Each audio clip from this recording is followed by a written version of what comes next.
Hola, bienvenidos a mi canal Aprendemos de Todo. En este video voy a explicar el aprendizaje experimental de John Dewey y cómo se produce el proceso que él desarrolla.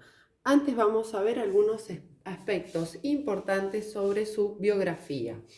Este hombre nació en 1859 en Estados Unidos. Fue un psicólogo progresista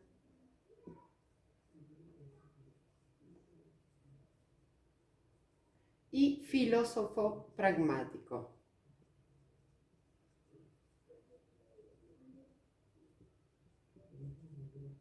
Creador del aprendizaje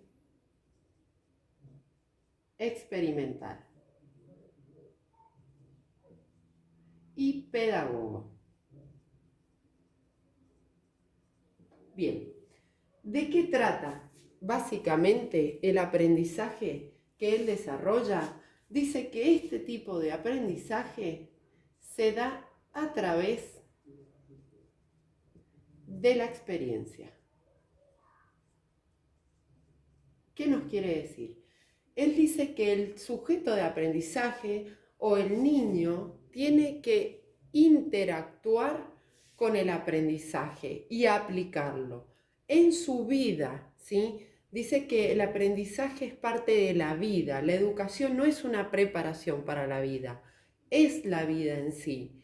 Por lo tanto, no tenemos que descontextualizar los saberes eruditos de la escuela con lo que es la vida de los niños, ¿sí? Y vamos a ver ahora un pequeño diagrama que he preparado con los conceptos básicos de su teoría, ¿sí? Desde la adquisición del conocimiento, como él la desarrolla. Un segundo. Y dice así: teoría del aprendizaje experimental. Él dice lo siguiente: este aprendizaje es la adquisición de conocimientos,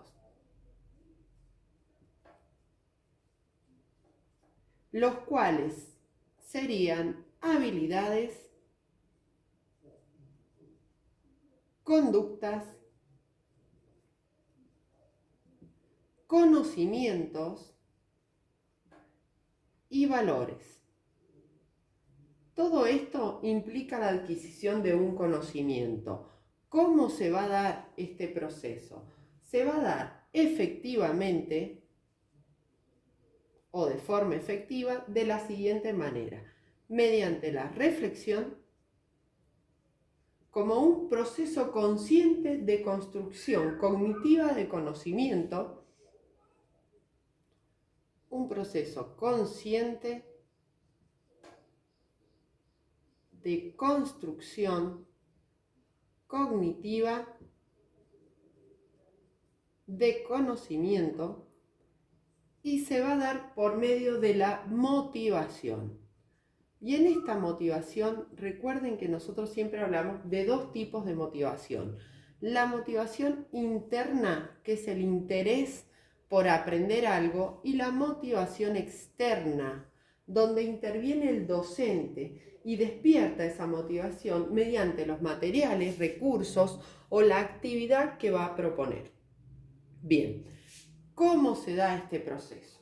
Según él, este proceso de aprendizaje, según Dewey, se va a dar mediante 4 fases. La primera va a ser la experiencia, donde nosotros vamos a destacar la competencia, el saber hacer, o sea, la práctica, desde los conocimientos previos de los hechos de la vida real, la aplicación en la práctica. O sea, él nos dice que hay que partir desde lo que sabe el alumno. Luego tenemos la observación o reflexión. En base a lo que ya hizo, ya experimentó el alumno, ser consciente de las prácticas o experiencias que se realizaron, ser consciente, reflexionar sobre lo que se hizo. La tercera fase de este proceso es la conceptualización. Es decir, la conclusión sobre el aprendizaje y la evaluación sobre la realidad. Para nosotros sería la construcción y apropiación de aprendizaje. Por ejemplo, vamos a dar un ejemplo enseguida para que vean todo, ¿sí? Entonces dijimos, la conceptualización es la conclusión, es decir, la construcción del conocimiento, que se hace con la guía docente. Recuerden que él implementa un alumno activo y un docente guía del aprendizaje, monitor. Y el último es la aplicación contextualizada.